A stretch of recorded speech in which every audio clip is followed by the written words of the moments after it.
हाथ में कुल्हाड़ी पकड़े घने जंगल के अंदर एक वृक्ष के सामने खड़ा हुआ था।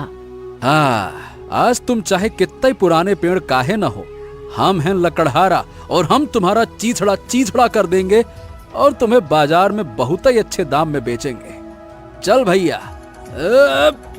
इतना बोलकर आदित्य कुल्हाड़ी चलाने ही वाला था कि तभी वहां पर दूसरा लकड़हारा आ गया, जो आदित्य का मजाक उड़ाते हुए बोला, अरे भैया रुको रुको रुको, अरे तुमसे कितनी बार कहा है आदित्य, लकड़हारे का धंधा छोड़कर कोई दूसरा धंधा पकड़ लो। ये सुनकर आदित्य क्रोधित हो गया और बोला, ये क्या बकवास कर रहे हो तुम, पगला वगला गए हो का? अरे सही तो कह रहा हूँ, तू अपनी लकड़ियाँ लेकर जब भी बाजार में जाता है, कोई ग्राहक तेरी लकड़ियाँ नहीं खरीदता। थक हार कर तू अपनी लकड़ियाँ गांव में ही आधे पौने दाम में बेच देता है और गांव वाले भी तरस खाकर तेरी लकड़ियाँ खरीदते हैं कि कहीं तू भूखा ना रह जाए। और तू जितनी लकड़ियाँ काटता है ना, आधी ही बाजार में ले जा पाता है, कोई ना कोई मुसीबत टूट ही जाती है। ये सुनकर आदित्य निराश हो गया। हाँ, अब जो भी हो, लेकिन हमें विश्वास है कि एक ना एक दिन हमारी तकदीर के सितारे जरूर पलटेंगे। अरे कुछ लोगों की तकदीर कभी नहीं बदलती आदित्य, उनके सितारे गर्दिश में ही रहते हैं। तू गरीब था और गरीब ही रहेगा।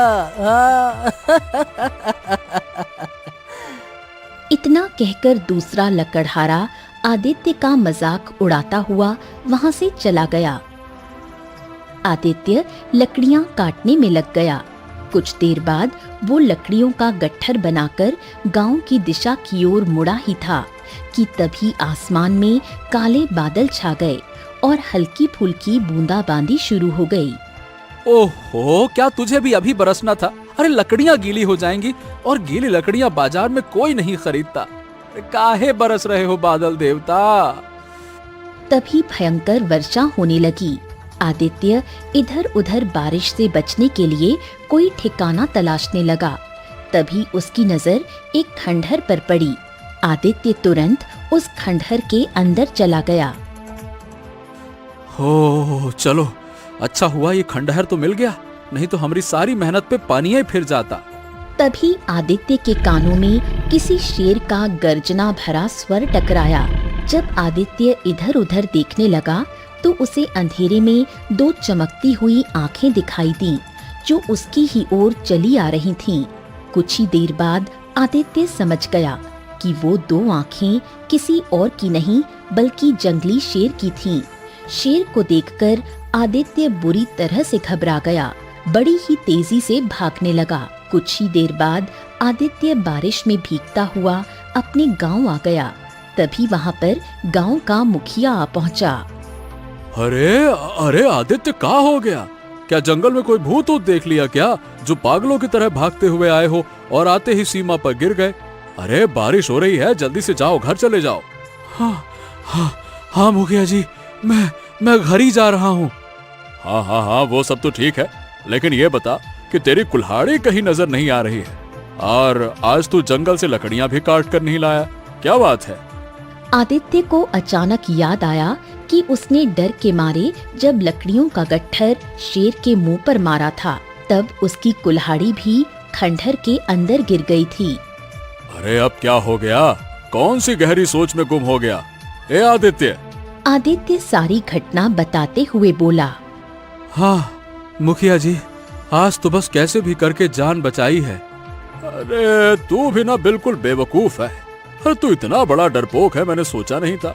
अरे शेर तेरे सामने था, कुल्हाड़ी तेरे हाथ में थी, काट डालता शेर को, साले को चीर फाड़ डालता।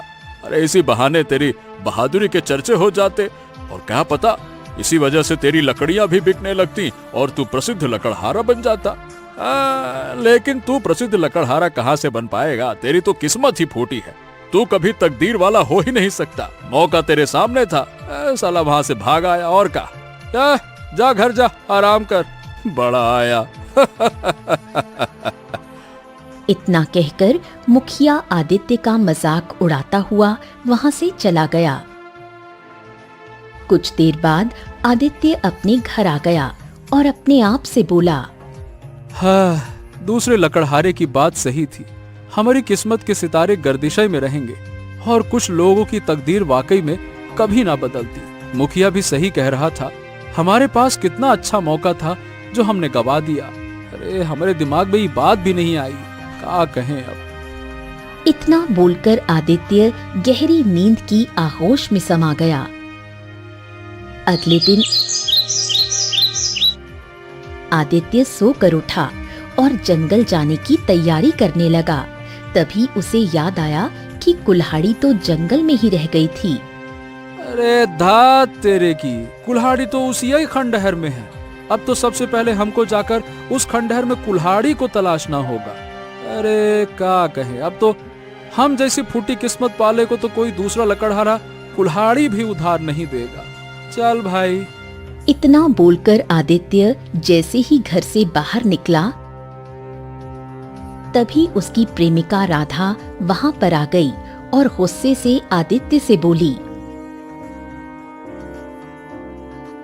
लगता है मेरा तुमसे शादी करने का सपना अधूरा रह जाएगा।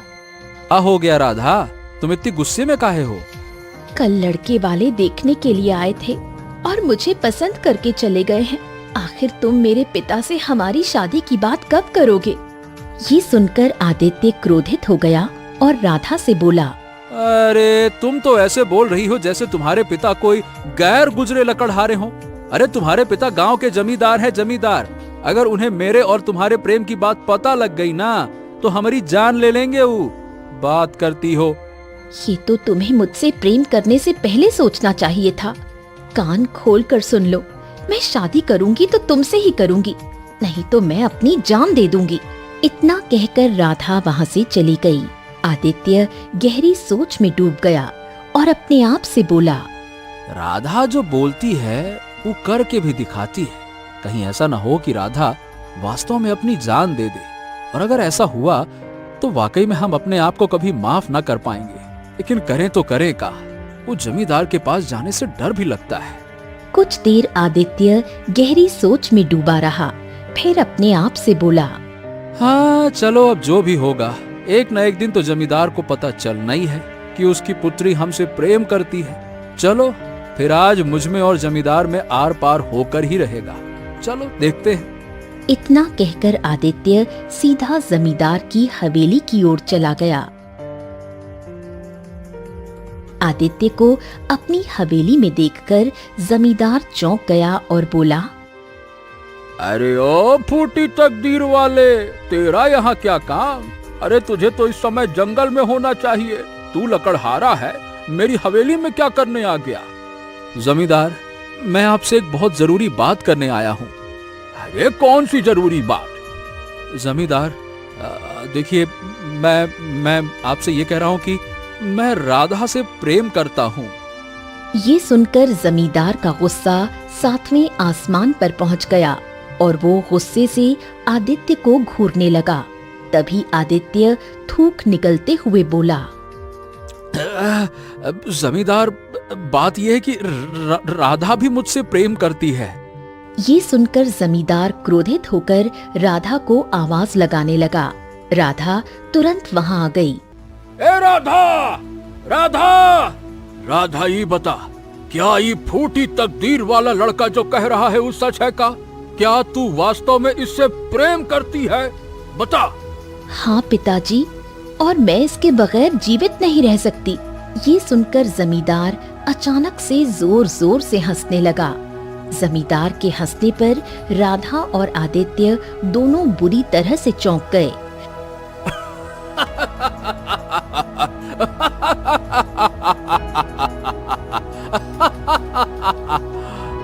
आदित्य जमींदार को हंसते हुए देख धीरे से अपने आप से बोला, लगता है इस बात का गहरा सदमा लगा है जमींदार को। पगला गया है का? तुम तो सोच रहे होगे कि मैं पगला गया हूँ। अरे मैं पागल नहीं हूँ। मुझे हंसी इस बात पर आ रही है कि मुझे अब तक पता ही नहीं था कि मेरी बेटी का मानसिक संतुलन इतना खराब है। अगर मुझे पता होता तो मैं बचपन से ही अपनी बेटी राधा का इलाज किसी बहुत अच्छे चिकित्सक से करवाता। वो अब तक तो ठीक हो गई होती। पिताजी, ये क्या कह रहे हैं आप? मैं आदित्य से प्रेम करती हूँ और आप मुझे पागल बता रहे हैं। अरे तो बेवकूफ लड़की, तुझे प्रेम करने के लिए कोई और नहीं मिला क्या? अरे अगर प्रेम करना ही था तो किसी राजकुमार से करती, किसी राजा से करती, या फिर किसी अपनी ही हैसियत के किसी जमींदार के बेटे से करती ना। अरे अगर कोई नहीं मिलता तो हमारे गांव के मुखिया के बेटे रतन से ही प्रेम कर लेती, जिसके पास 200 बीघा जमीन है। और तुझे प्रेम करने के लिए मिला तो ये तकदीर का मारा, किस्मत का खोटा सिक्का, लकड़हारा, जिससे जंगल में लकड़ियां भी काटी नहीं जाती। जो अपना पेट नहीं भर सकता वो तेरा पेट क्या खाक भरेगा, है? जमींदार की बात सुनकर आदित्य के चेहरे पर उदासी छा गई और वो राधा की ओर देखकर बोला, अब हमने तुम्हारे पिता की बात का बुरा नहीं माना राधा। वैसे देखा जाए तो जो कुछ भी कह रहे हैं सच्चाई कह रहे हैं ना। उनका एक एक शब्द सही है। हम वाकई में एक फूटी तकदीर वाले ही तो हैं, और कहाँ हैं। इतना कहकर आदित्य वहाँ से जाने लगा। तभी जमींदार के दिमाग में पता नहीं क्या आया और वो आदित्य को रोकते हुए बोला, ये रुक आदित्य, जाते जाते एक और बात सुनते जा। देख, मैं अपनी पुत्री राधा से बहुत प्रेम करता हूँ, इसीलिए मैं उसकी पसंद का सम्मान करूंगा। लेकिन तुम ही बताओ, तुम्हारे पास न धन है न दौलत है, और ऊपर से तुम तो फूटी तकदीर वाले भी हो। मैं तुम्हें कैसे अपनी बेटी दे दूं, बताओ भला। चलो ठीक, इतना उदास मत हो। मैं तुम्हें 1 महीने की मोहलत देता हूँ। अगर तुम 1 महीने के अंदर मुझसे ज्यादा दौलतमंद बनकर दिखाओ तो मैं खुशी खुशी अपनी पुत्री का विवाह तुमसे कर दूंगा। जमींदार की बात सुनकर आदित्य हवेली से बाहर निकला। राधा जमींदार से बोली, पिताजी, 1 महीने के अंदर आदित्य आपसे ज्यादा धनवान कैसे बन पाएगा? देखो राधा, सीधी बात है कि होना तो ये चाहिए था कि जब मुझे पता लगा कि तू आदित्य से प्रेम करती है तो मैं आदित्य के हाथ पैर तोड़ देता। लेकिन फिर भी मैंने तेरे प्रेम का सम्मान किया। मैं तुम्हारा विवाह आदित्य से करने के लिए अभी भी तैयार हूँ। तो अब आदित्य भी अपने आप को तैयार करे। अगर वो तुमसे वास्तव में सच्चा प्रेम करता है तो तुम्हारे लिए इतना तो कर ही सकता है ना, है? इतना कहकर जमींदार अपनी हवेली से बाहर बगीचे में पहुंच गया। तभी वहां पर जमींदार की पत्नी आ पहुंची और जमींदार से बोली, क्या कह रहे हैं आप? आपको तो लकड़हारे के हाथ पैर तोड़ देने चाहिए थे। आपने तो उसे 1 महीने की मोहलत दे दी। अरे तुम मुझे मूर्ख मत समझो। तुमने राधा की आंखों में झांक कर नहीं देखा, परंतु मैंने देखा है। उसके मन में आदित्य के लिए सच्चा प्रेम था। अगर मैं आदित्य को कुछ भी कहता तो तकलीफ आदित्य को नहीं, हमारी बेटी को होती। मैंने ये शर्त आदित्य के सामने जानबूझकर रखी है, और मुझे पता है 1 महीने में आदित्य कुछ भी नहीं कर पाएगा, और फिर हम आसानी से राधा का विवाह अपनी पसंद के किसी लड़के से कर देंगे, और राधा चाहकर भी विरोध नहीं कर पाएगी। इधर आदित्य जमींदार की हवेली से निकलकर घने जंगल की ओर बढ़ गया। थोड़ी देर बाद वो एक पुराने वृक्ष के नीचे बैठकर अपने आप से बोला, हाँ, मैं जानता हूँ कि जमींदार ने जानबूझकर ये चाल चली है। अरे 1 महीने के अंदर मैं उससे अमीर भला कैसे हो सकता हूँ? चल भाई आदित्य, पहले अपनी कुल्हाड़ी तो ढूंढ, फिर लकड़ियां काटी जाएं। मेरे पास तो इतना धन भी नहीं है कि आज शाम का खाना खा सकूं, और ये कहते हैं जमींदार साहब कि हमसे ज्यादा अमीर बन जाओ, वो भी 1 महीना में। इतना बोलकर आदित्य उसी खंडहर की ओर डरते डरते चला गया। खंडहर के बाहर खड़ा होकर आदित्य अपने आप से बोला, अरे पहले देख तो लूं, कहीं ऐसा न हो कि फिर से वही कल वाला शेर यहाँ खड़ा हो। आदित्य खंडहर के अंदर झांकने लगा, लेकिन उसे कोई दिखाई नहीं दिया। हाँ, उसे उसकी कुल्हाड़ी और लकड़ियों का गट्ठर जरूर नजर आया। जैसे ही आदित्य कुल्हाड़ी उठाने को आगे बढ़ा, तभी एक तेज धमाके की आवाज हुई। धमाका खंडहर के बाहर से आया था। आदित्य डर गया और डरते हुए जैसे ही बाहर निकला, सामने का दृश्य देखकर बुरी तरह से चौंक गया।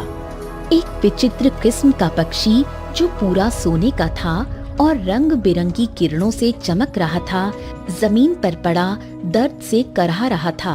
आदित्य ने जब उस पक्षी को देखा, आदित्य उस पक्षी को देखकर हैरत से बोला, अरे बाप रे बाप, इतना विचित्र पक्षी तो हमने अपने जीवन में कभी ना देखा, और ये तो सोने का है।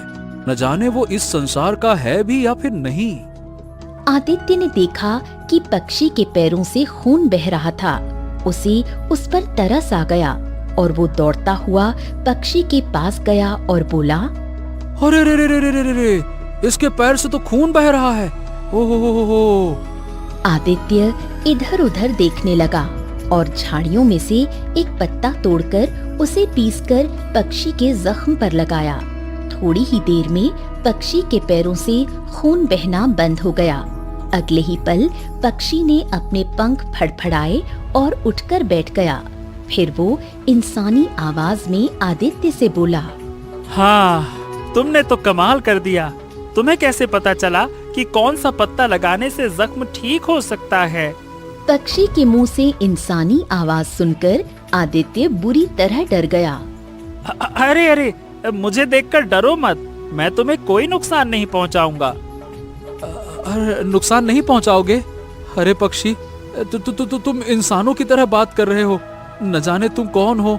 कहीं मैंने किसी राक्षस की मदद तो नहीं कर दी कि अभी रंग बिरंगी किरणों के साथ भेष बदलकर राक्षस बन जाओ, हैं? इतना कहकर आदित्य आकाश की ओर देखते हुए बोला, हे भगवान, कहीं हमने राक्षस की मदद तो नहीं कर दी और ये अब राक्षस में बदलकर हमको मार देगा। हे भगवान, हमको बचाओ, बचाओ। अरे अरे, बकवास बंद करो, मेरी बात ध्यान से सुनो। मुझे देखकर डरने की जरूरत नहीं है। तुम मुझे नहीं जानते। मैं एक ऐसा रहस्य जानता हूँ जो कोई नहीं जानता। देखो, मुझसे दोस्ती कर लो, तुम्हारी तकदीर के सितारे पलट जाएंगे। हाँ। पक्षी के आखिरी अल्फाज कानों में पड़ते ही आदित्य पक्षी से बोला, क्या बात कर रहे हो? वास्तव में हमारी तकदीर के सितारे तुमसे दोस्ती करने से बदल जाएंगे? हाँ हाँ, क्यों नहीं। मुझे अपने घर तो ले चलो पहले। देखो भाई, तुम सोने के बने हो। अगर मैं तुम्हें अपने गांव ले गया तो लोगों के मन में लालच आ जाएगा। अरे गांव के लालची लोग हमारे घर पे धावा बोल देंगे और हो सकता है कि मुझे तुमसे छीन कर ले जाएं और किसी राजा वाजा को इनाम में दे दें, भेंट में। हाँ। ओ, इसका मतलब तुम लालची नहीं हो। अरे मेरे दोस्त, अगर मैं लालची होता तो एक मामूली लकड़हारा ना होता ना फिर। तुम अपने आप को मामूली लकड़हारा मत कहो, विचित्र लकड़हारा कहो। तुमने एक सोने का पक्षी देखा, लेकिन तुम्हारे मन में लालच नहीं आया। तुमने उसकी मदद की और अब जब वो पक्षी तुमसे दोस्ती की बात कर रहा है तो तुम्हें डर लग रहा है कि कहीं कोई उसे नुकसान न पहुंचा दे। तुमने मुझे अपना दोस्त कहा है। विश्वास करो, मुझे छुपाकर जंगल से ले चलो। अगर जंगल में किसी की नजर मुझ पर पड़ गई तो तुम्हारी बात सिद्ध हो जाएगी। हो सकता है कोई मुझे पकड़कर ले जाए या मार डाले। आदित्य को अब उस पक्षी पर तरस आने लगा। वो धीरे से बोला, ठीक है, रात का अंधेरा हो जाने दो, फिर हम तुम्हें अपने साथ अपने घर ले चलेंगे, ठीक है? रात का अंधेरा होते ही आदित्य चुपके से उस पक्षी को अपने घर ले आया। पक्षी आदित्य का घर देखकर गंभीर स्वर में बोला, हो, तुम्हारी हालत तो बहुत ही ज्यादा खस्ता है दोस्त। अरे दोस्त, तुम तो कुछ नहीं जानते हो। ये सारा गांव ना हमको फूटी तकदीर वाला कहता है। हमारी किस्मत के सितारे तो हमेशा से गर्दिश में ही रहे हैं।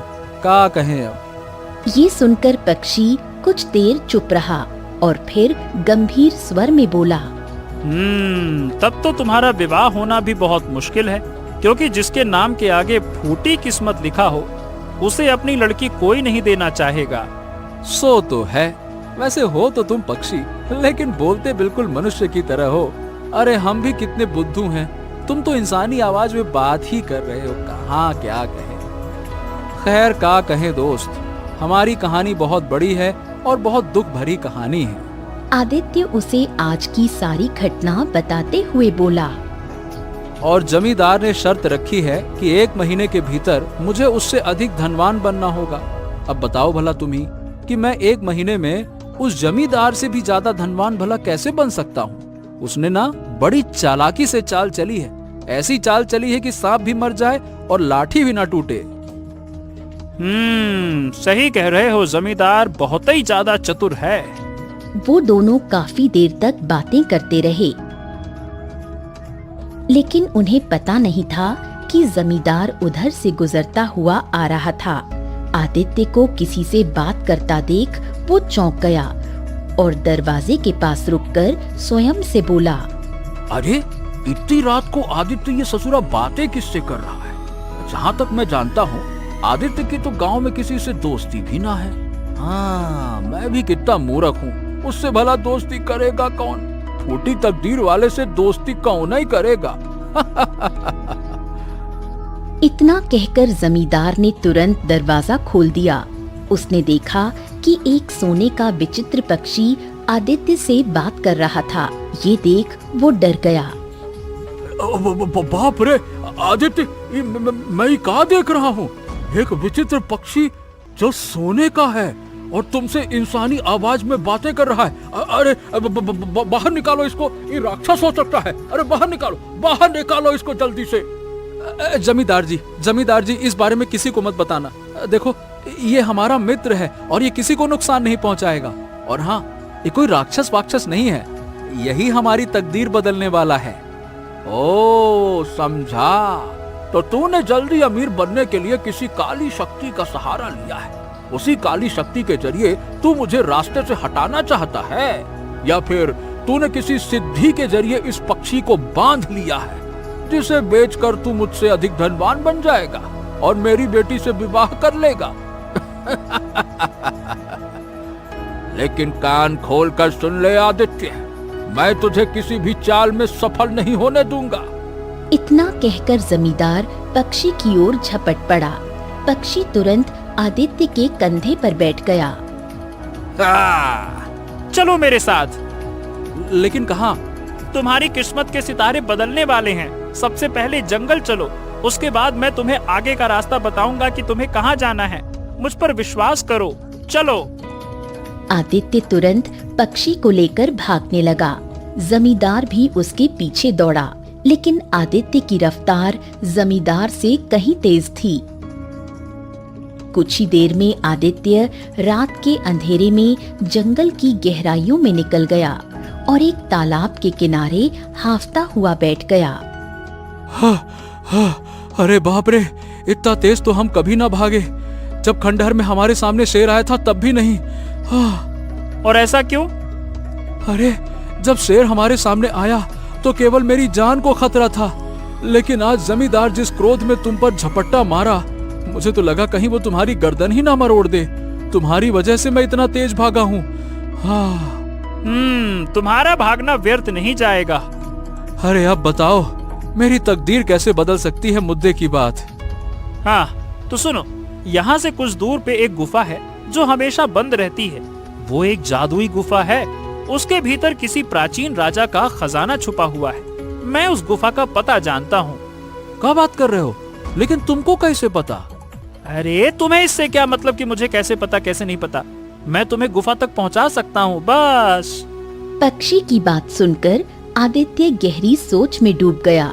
कुछ देर बाद वो उसकी ओर देखकर बोला, हमारी मित्रता बहुत जल्दी हुई और ये जो भी घटना हुई ये भी बहुत जल्दी में हुई। मैं तो तुमसे ये पूछना भूल ही गया कि तुम आए कहाँ से हो और तुम इंसानी आवाज में बात कैसे कर सकते हो, बताओ। ये सुनकर पक्षी उदास हो गया और बोला, ओहो, बस यही तो मैं चाहकर तुमको बता नहीं सकता। समझ लो कि मुझ पर एक तरह का श्राप है। अगर मैं अपनी सच्चाई बताऊंगा ना तो मैं जलकर राख हो जाऊंगा। तो ठीक है भैया, फिर रहने दो। हम अपनी आंखों के सामने अपने दोस्त को जलते हुए तो ना देख सकते। हमारे लिए इतना ही काफी है कि तुम मन के अच्छे हो और किसी को नुकसान नहीं पहुंचाते। बहुत अच्छे, चलो अब बताओ। एक तरफ तुम कह रहे हो कि उस गुफा के अंदर एक बेशकीमती खजाना है और दूसरी तरफ तुम ये भी कह रहे हो कि गुफा बंद है और जादुई भी है। तो भैया फिर हम उस खजाने तक पहुँचे कैसे, ये भी तो बताओ।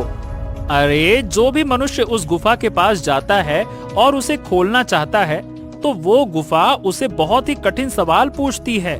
अगर उसने सही उत्तर दे दिया तो गुफा खुल जाती है, अगर नहीं दिया तो गुफा नहीं खुलती। लेकिन तुम चिंता मत करो, मैं उस गुफा के सभी सवालों के उत्तर जानता हूँ। अगर तुम उत्तर नहीं दे पाए तो मैं तुम्हारी मदद कर दूंगा। हाँ। ठीक है दोस्त, कुछ न करने से बेहतर है कि कुछ करके ही देखा जाए। क्या पता हमारी तकदीर के सितारे वास्तव में पलट जाएं। चलो। तो चलो, ठीक है, मेरे पीछे पीछे आ जाओ। चलो चलो चलो, आ जाओ आ जाओ आ जाओ। इतना कहकर पक्षी उड़ने लगा और आदित्य उसके पीछे पीछे चलने लगा। कुछ घंटों के बाद सोने का पक्षी आदित्य को एक गुफा के निकट ले गया जिसका द्वार बंद था। आदित्य, इस गुफा के द्वार को अपने हाथ से स्पर्श करो। जैसे ही आदित्य ने द्वार को छुआ, भीतर से एक गूंजती हुई आवाज आई। इस गुफा का द्वार तभी खुलेगा जब तुम मेरे 2 प्रश्नों के सही उत्तर दोगे। हाँ, हम तैयार हैं, पूछो। गुफा ने पहला प्रश्न किया। पहला प्रश्न, वो क्या है जो बांटने से बढ़ता है? प्रेम। दूसरा प्रश्न गूंजा। दूसरा प्रश्न, वो कौन सी दौलत है जो ना किसी राजा के पास होती है ना किसी लुटेरे के पास जा सकती है, फिर भी सब चाहते हैं? सच्ची मित्रता। उत्तर मिलते ही द्वार खुल गया और आदित्य सोने के पक्षी के साथ भीतर चला गया। वहाँ असंख्य अशर्फियाँ, सोने के घड़े, रत्नों से भरे मटके, हीरे जवाहरात से जुड़े मुकुट और चांदी की तलवारें रखी थीं। आदित्य की दृष्टि एक सोने की मूर्ति पर पड़ी। ये मूर्ति किसकी है? ये भी खजाने का हिस्सा होगी। अरे बाप रे बाप, ये तो इतना खजाना है जो तो किसी राजा के पास भी नहीं होगा। मित्र, तुमने तो सच कहा था कि मेरी तो तकदीर ही पलट गई। मैं गरीब से अमीर इंसान बन गया। अब तो मैं जमींदार जैसे हजारों लोगों को खरीद सकता हूँ। इतना बोलकर आदित्य खजाने को छूने ही वाला था, तभी रंग बिरंगी किरणों से एक साधु प्रकट हुआ। आप कौन हैं? वो सब छोड़ो, चलो मैं तुम्हें बताता हूँ। ये हजारों साल पुराना खजाना राजा विक्रम का है। इसे उन्होंने अपने दुश्मन राज्य से बचाने के लिए यहाँ पे रखा था। इस खजाने को और इस गुफा को किसी महात्मा ने काली शक्तियों से बांध दिया था, इसीलिए ये श्रापित हो गया। यदि तुम्हें यह खजाना चाहिए तो तुम्हें एक बलिदान देना होगा। बलिदान? कैसा बलिदान? यदि तुम इस खजाने को छुओगे तो तुम्हारा मित्र ये सोने का पक्षी इसी समय जलकर राख हो जाएगा। तभी खजाने पर तुम्हारा अधिकार होगा। क्या तुम अपनी मित्रता का बलिदान दोगे? आदित्य चौंक गया। तभी सोने का पक्षी बोला, सोचो मत आदित्य, मैं तो केवल एक पक्षी हूँ, कोई मनुष्य नहीं। इस खजाने से तुम्हारी सारी जरूरतें पूरी हो सकती हैं। तुम धनवान बन सकते हो, अपनी पसंद की लड़की से विवाह कर सकते हो, मान सम्मान पा सकते हो और तुम्हारे ऊपर लगा दाग फूटी किस्मत वाला वो भी हट जाएगा। आदित्य कुछ देर सोचता रहा, फिर पक्षी की ओर देखकर बोला, हाँ, नहीं दोस्त, नहीं। दोस्ती से बड़ा कुछो नहीं होता। खजाने का क्या है, बड़े बड़े राजा भी उसे संभाल तो नहीं पाए, और कौन सा खजाना अपने साथ ऊपर लेकर जा पाए। सबसे बड़ा खजाना दोस्ती है। तुम पक्षी हो तो क्या हो गया, हमने तुम्हें दिल से अपना मित्र माना है। हम अपनी मित्रता का बलिदान नहीं दे सकते, ना ही अपने मित्र का, चाहे हमें जीवन भर गरीब लकड़हारा ही क्यों ना रहना पड़े। नहीं साधु बाबा, माफ करिएगा। ये कहते ही सोने का पक्षी रंग बिरंगी किरणों से एक सुंदर राजकुमार में बदल गया और जो मूर्ति वहाँ थी वो भी एक युवक बन गई। आदित्य चौंक गया। तू बड़ा तकदीर वाला है राजकुमार, जो इस विचित्र लकड़हारे की मित्रता से बच गया और श्राप से मुक्त हो गया। हम कुछ समझे नहीं साधु महाराज, ये सब क्या था? मेरा नाम राजकुमार अशोक है। मैं केशव नगर के राजा सूरज सिंह का पुत्र हूँ। ये मेरा मित्र अर्जुन है। कुछ समय पहले अर्जुन ने मुझे इस खजाने के बारे में बताया था। वो चाहता था कि इस खजाने से प्रजा की भलाई हो, परंतु मैं लालच में आ गया। अर्जुन ने द्वार के प्रश्नों का उत्तर दिया और हम यहाँ तक आ गए। जब खजाने को छूने की बारी आई तो खजाने से आवाज आई कि खजाना पाने के लिए मित्र का बलिदान देना होगा, और मैंने लालच में आकर उसकी अनुमति के बिना ही कह दिया कि हाँ ठीक है, मैं बलिदान देता हूँ। वो तुरंत सोने की मूर्ति बन गया और तभी ये साधु प्रकट हुए और उन्होंने कहा कि तुझ जैसे लालची जिसने अपने मित्र का बलिदान दिया, तुझे श्राप है। तू जो सोने से प्रेम करता है, अब तो तू सोने का पक्षी बन जाएगा। मैं रोने लगा तो साधु बाबा को मुझ पर तरस आ गया। तब उन्होंने मुझसे कहा कि यदि तू अपने श्राप की सच्चाई बगैर बताए किसी से पक्षी के रूप में सच्ची मित्रता कर पाएगा और उसे यहाँ तक लाएगा, और जब वो खजाने को छूने की कोशिश करेगा तब मैं प्रकट हो जाऊंगा और उसके सामने 2 शर्त रखूंगा, या तो वो खजाने को चुने या वो तेरी दोस्ती को चुने। अगर उसने खजाने को चुना तो ये खजाना उसी का होगा, लेकिन तू जलकर राख हो जाएगा। लेकिन अगर उसने खजाने को नकार कर दोस्ती को चुना तो ही तू श्राप से मुक्त हो जाएगा, और तेरा दोस्त जो सोने की मूर्ति बन गया है वो भी सही हो जाएगा। तुझे तकदीर वाला इसीलिए कहा क्योंकि ऐसे दोस्त तकदीर वालों को ही मिलते हैं। आदित्य मुस्कुराने लगा। ये खजाना तुम्हारा है आदित्य, तुम इसे रखो। हमको पूरा खजाना नहीं चाहिए, हमको तो आप इतना दे दो कि हम जमींदार से अमीर हो जाएं बस, और बाकी तुम स्वयं जाकर जमींदार से हमरे विवाह की बात कर लो। राजकुमार, क्या तुम ऐसा करोगे? हाँ हाँ, क्यों नहीं। अरे भाई, हम जीवन भर मित्र रहेंगे। और मैं भी। अरे भाई, हमारी मित्रता इतिहास में मिसाल बनेगी, मिसाल। हाँ। साधु मुस्कुराते हुए रंग बिरंगी किरणों में गायब हो गया और राजकुमार खजाने का बड़ा हिस्सा लेकर महल चला गया। उसने आदित्य को भी बहुत सा धन दे दिया। फिर वो जमींदार की हवेली पहुंचा। अरे राजकुमार, आप? राजकुमार जमींदार को सारी घटना बताते हुए बोला, ये सब आपसे कहीं अधिक धनवान है, इसे ठुकराना आपकी भूल होगी जमींदार। ठीक है, हमको माफ कर दीजिएगा। मुझे नहीं पता था कि पक्षी के रूप में आप थे। मुझसे बहुत बड़ी भूल हो गई। मैं अपनी पुत्री राधा का विवाह आदित्य से करने के लिए तैयार हूँ। मुझे उसे अपना दामाद बनाने में बहुत खुशी होगी। हाँ हाँ। राजकुमार की आज्ञा से अर्जुन और राधा का विवाह संपन्न हो गया। इस प्रकार एक विचित्र लकड़हारा धनवान बना और एक तकदीर वाले राजकुमार से उसकी मित्रता हो गई। ऐसी ही और कहानियाँ देखने के लिए आप इस चैनल को सब्सक्राइब करें। धन्यवाद। सुना है कि अपने आप को किंग कहता है। अगर वो उसकी दुनिया का किंग है तो मैं भी अपनी दुनिया का किंग हूँ। लेकिन वो बहुत खतरनाक है। मैं हर खतरे की नाक काटने का हुनर जानता हूँ।